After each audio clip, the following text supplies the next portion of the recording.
विधान परिषदेच्या जागांसाठी भाजपाकडून हालचालींना वेग। केंद्रीय नेतृत्वाला भाजपने 30 जणांची यादी पाठवली। केशव उपाध्ये, राम सातपुते, माधवी नाईक, रणजित सिंह निंबाळकर, संजय केनेकरांसह 18 नावं समोर।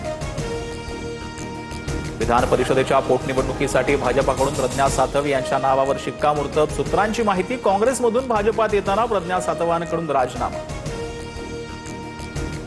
उद्धव ठाकरे मवियाचा चेहरा। येणाऱ्या काळात तीनही पक्ष एकत्र बसून निर्णय घेऊ। मातोश्रीवरील बैठकीनंतर छगन सकपाळांचं सूचक वक्तव्य। तर विधान परिषद ठाकरेंनीच लढावी, यासाठी पवारांची राष्ट्रवादीही आग्रही।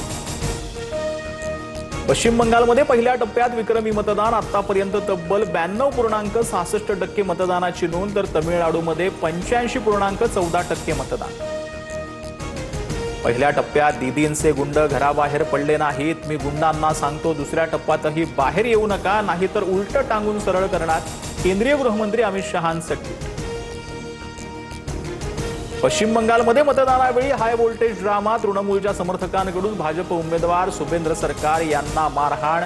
तर मुर्शिदाबादमध्ये टीएमसी कार्यकर्त्यांनी आम जनता उन्नयन पार्टीच्या संस्थापकांमध्ये झटापट आणि दगडफेक।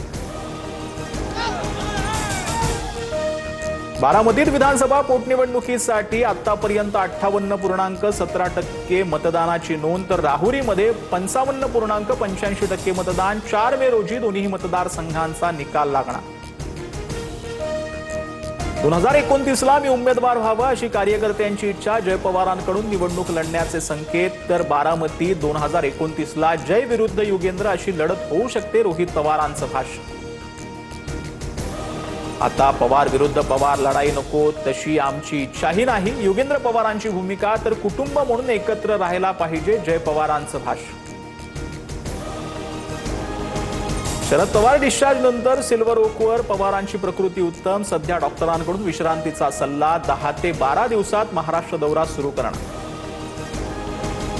1 मे पासून मराठी सक्तीविरोधात अमराठी रिक्षा चालकांसाठी गुणरत्न सदावर्ते मैदानात। राज ठाकरे वैचारिक दिवाळखोर असल्याची टीका। मीरा भाईंदरमध्ये सदावर्ते आणि मनसेचे कार्यकर्ते आमनेसामने। संप करायचा त्यांनी करावा, पण अमराठी माणसाच्या अंगावर आल्यास रस्त्यावर तुडवणार। अमराठी रिक्षा टॅक्सी चालकांच्या आंदोलनावरून अमित ठाकरेंचा इशारा।